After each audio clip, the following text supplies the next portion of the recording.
Olá, queridos amigos, queridas amigas, que a graça e a paz de Jesus esteja com cada um dos amigos, que todos tenham um dia prazeroso e deleitoso ao lado do Criador do Universo.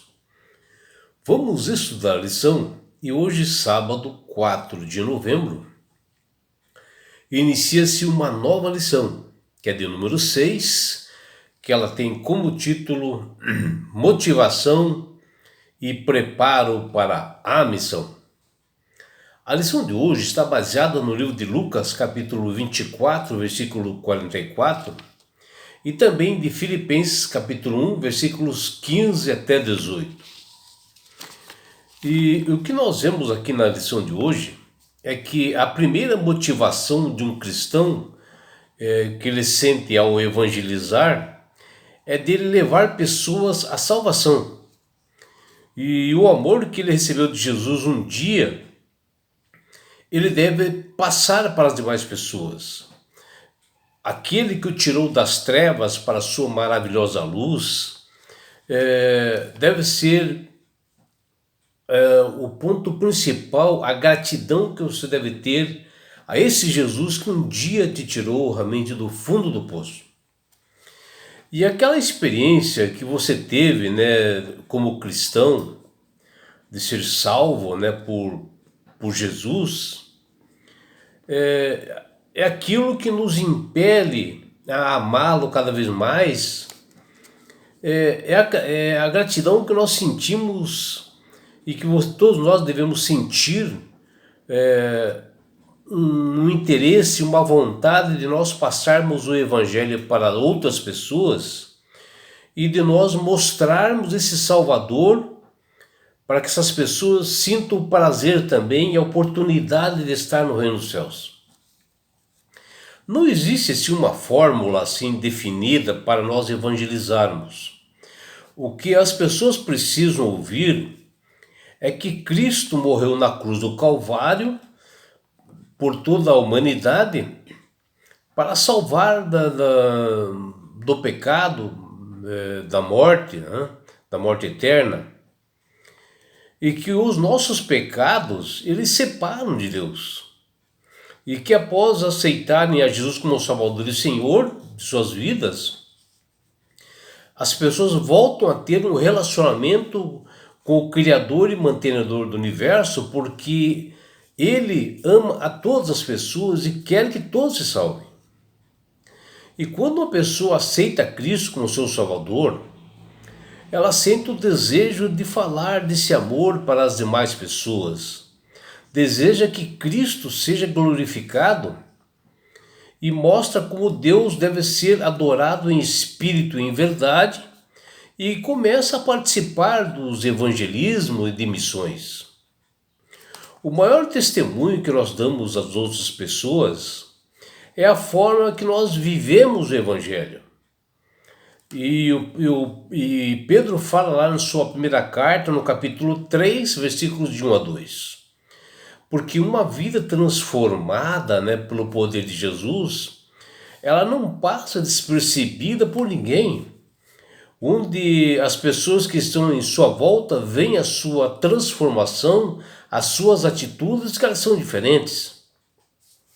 E a história da missão de Deus em resgatar a humanidade perdida é a maior história já contada que está nas Sagradas Escrituras.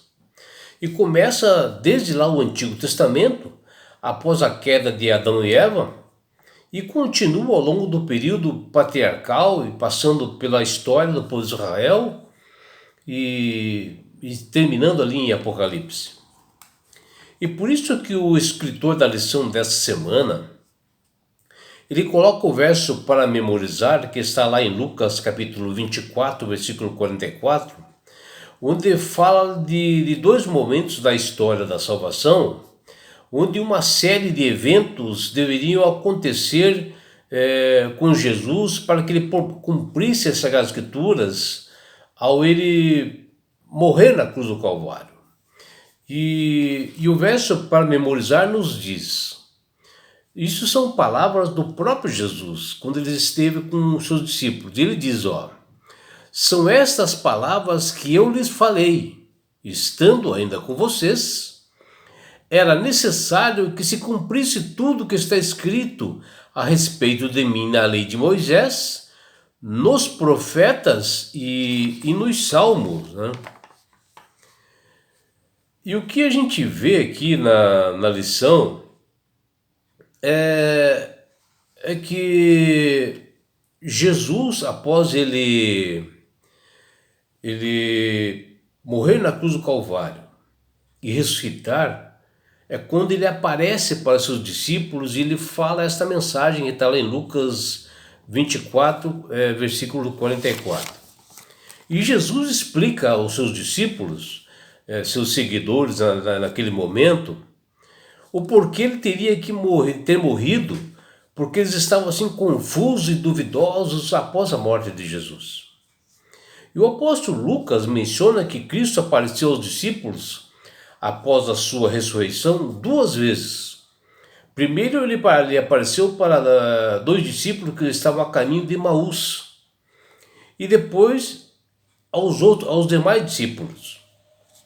E Jesus explicou como tudo havia se cumprido ali naquele momento a respeito das profecias do Antigo Testamento, começando lá por Moisés, discorrendo por todos os profetas, e expunha-lhes e explicou a eles ao seu respeito, que constava ali na Bíblia, e por que ele havia morrido pelos pecados da humanidade. E aqui em Lucas 24, versículo 24, Cristo enfatiza de como a lei de Moisés, ou os profetas e os sumos e os salmos, estabelece claramente que Jesus é o Verbo encarnado, que fala lá em João, no capítulo 1, versículos 3 até 4, mencionando que essas passagens elas foram preditas bem antes que ele, Cristo, teria que morrer pela salvação de todos nós, por amor e misericórdia do Deus Pai. E a nossa missão como seus discípulos é falar desse amor para todas as pessoas pecadoras e espalhar a mensagem do Evangelho, onde todos devem ter a compreensão e saber sobre todas as Escrituras, porque era necessário que se cumprisse tudo que está escrito nela. E o apóstolo Paulo, em Filipenses capítulo 1, versículos 15 até 18, nos diz que o importante para todos nós como cristãos é que nós venhamos a pregar o Evangelho, e não importa os motivos pelas quais nós estamos fazendo isto, seja por método, seja por formas, porque a obra de convencer as pessoas, ela não é nossa, ela é do Espírito Santo que convence as pessoas. E Paulo fala algo assim nesse texto que nós temos que refletir, e ele nos diz, olha o que Paulo fala: é verdade que alguns proclamam a Cristo por inveja e rivalidade, mas outros fazem de boa vontade. Esses o fazem por amor, sabendo que estou incumbido da defesa do Evangelho. Aqueles, porém, pregam a Cristo por interesse pessoal, não de forma sincera, pensando que assim podem aumentar o meu sofrimento.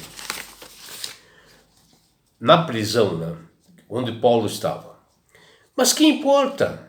Uma vez que de uma forma ou de outra Cristo está sendo pregado, seja com fingimento, seja com sinceridade, também com isto me alegro, e sim, sempre me alegrarei. Está lá em Filipenses capítulo 1, versículos 15 até 18. Uau, né? Que palavras poderosas do apóstolo Paulo nesses versos aqui. O que Paulo quis salientar para todos nós é que as pregações que são feitas do Evangelho, sejam por pessoas falsas, né, interesseiras, sejam por fingimentos ou sinceridade, O importante é que eles preguem a Cristo. Não importa a motivação delas, porque quem convencerá as pessoas é o poder do Espírito de Deus. E mais cedo ou mais tarde, ele mostrará o caminho correto para essas pessoas e que nós não podemos criticar, às vezes condenar ou julgar essas pessoas que o fazem assim, que proclamam a palavra de Deus por fingimento, porque elas prestarão contas a Deus sobre isto. Vejam, Paulo mencionou isto quando ele estava preso em Roma, acusado, né, pelos judeus dele, Paulo, espalhar por todos os lugares que Jesus de Nazaré, ele é o Filho de Deus, que havia nascido da Virgem Maria pelo poder do Espírito Santo. E na realidade, esses judeus, eles estavam com inveja, discórdia, e faziam isso julgando suscitar mais tribulação a Paulo, que estava preso, né? Eles queriam fazer uma pressão psicológica para cima do Paulo. Está lá em Filipenses capítulo 1, versículo 17. Ou seja, Paulo estava preso, se regozijando, né, porque seus acusadores, ao final, no propósito deles quererem matá-lo, né, eles terminavam anunciando mais ainda o Evangelho de Cristo.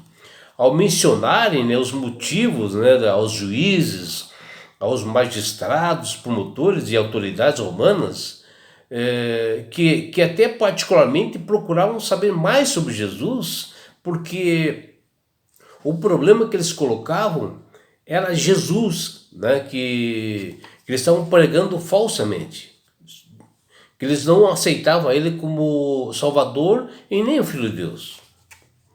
Mas assim, os promotores e juízes ficavam mais curiosos em saber e ficavam sabendo da verdade. O ideal hoje é que as nossas motivações para pregar a Cristo, para a missão, é para nós alcançarmos outras pessoas através das boas novas, né, de salvação que o próprio Jesus nos deixou. E tudo sempre baseado, né, no amor e na verdade que está nas Sagradas Escrituras. E jamais ter ambição alguma, sem ser egoísta ou inveja ou rixa com alguém que está pregando. E nessa semana nós estudaremos diariamente vários acontecimentos que ocorreram na igreja primitiva, ou seja, a igreja que surgiu logo após Jesus ser ressuscitado e ascender aos céus, e que isto pode nos auxiliar e dar a todos os cristãos orientações importantes como deve ser uma igreja e também para a parte crucial da missão que cada um deve fazer.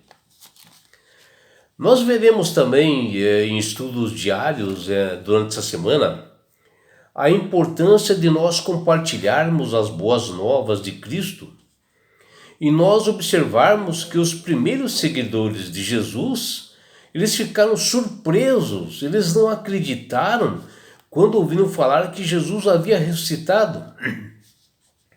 E até alguns viram a tumba vazia. Mas por que houve esta reação? Por que eles sentiram medo? Nós estaremos respondendo durante essa semana, que está ali em Lucas capítulo 24, versículos de 1 a 12. Veremos também a experiência crucial dos apóstolos, deles terem visto Jesus ressuscitado, foi muito grande para eles. Mas como Jesus explicou isso dentro das Sagradas Escrituras? Nós veremos ali em Lucas 24, versículos 36 a 49, e estudaremos sobre este ponto. E na época da ressurreição, Jesus tinha 120 discípulos fiéis. Mas o que eles faziam enquanto eles esperavam o seu mestre aparecer? Saberemos durante estudos essa semana que está no livro de Atos, capítulo 1, versículos 12 até 36. Estudaremos também o que aconteceu com os discípulos com o resultado deles receberem o Espírito Santo no Pentecostes. Estudaremos durante esta semana, que está lá em Atos capítulo 2, versículo de 1 a 41. E também saberemos que tipo de imagem as pessoas tinham da igreja primitiva na época e o que aconteceu com ela após o Pentecostes, que também está lá em Atos capítulo 2, versículos 41 a 47. E é por isso, meu amigo, minha amiga, que Deus tem falado através do poder do Espírito Santo com todas as pessoas para aceitarem a Jesus como Salvador e Senhor. Porque a partir do momento, com sinceridade, quando você aceita Jesus como Salvador e Senhor, o Espírito Santo começa a trabalhar na sua mente e você passa a ter sabedoria. Você passa a manusear melhor as Escrituras, ter entendimento, né? Saber realmente a verdadeira motivação e o preparo que nós devemos ter para a missão. E quais são os ensinamentos de Cristo para que nós devemos trabalhar nessa missão. E não é só isso, meu amigo, minha amiga. Quando você aceita Jesus como Salvador e Senhor, você ganha de Deus esse presente que chama-se salvação. E com isto, Jesus vai levar-te para as mansões celestiais. Um lugar onde não haverá mais morte, não haverá mais sofrimento, não haverá mais perseguições, não haverá mais aflições. E lá você participará da grande bodas do Cordeiro, que é Jesus. E sabe por que Deus quer fazer isto com você, meu amigo? Com você, minha amiga? Porque Jesus te ama. Abraços do seu amigo João Carlos Amorim.